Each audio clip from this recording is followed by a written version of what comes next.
প্রত্যেকটা আমার নিজের কষ্ট হয়ে আমার চোখ দিয়ে পানি বের হয়ে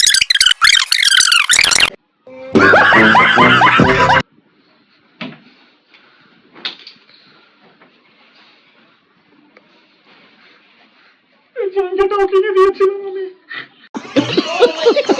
জায়গাটা লুঙ্গি আমার টাকা দিয়ে কিনা। শহীদানের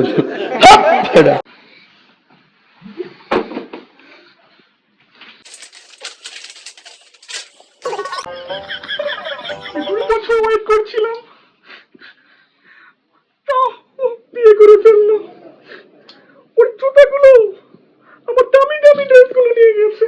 এই দেখেন, এই পোশাকগুলো এমনি ফেলে দিত। আমারও তো মনে আছে, ফিলিংস আছে। আমি ওয়েট করছিলাম, তারপরও ও বিয়ে করে ফেললো। তারপরও বিয়ে করে ফেললো। আমি কিচ্ছু রাখবো না, আমি কিচ্ছু রাখবো না, ওর কিচ্ছু রাখবো না। আমার আমি সব কিনে দিয়েছি 2 বছর করতে করতে। আমি ঋণ পড়ে গেছি, ঋণে আমার কত বড় হয়ে গেছে। শহীদানের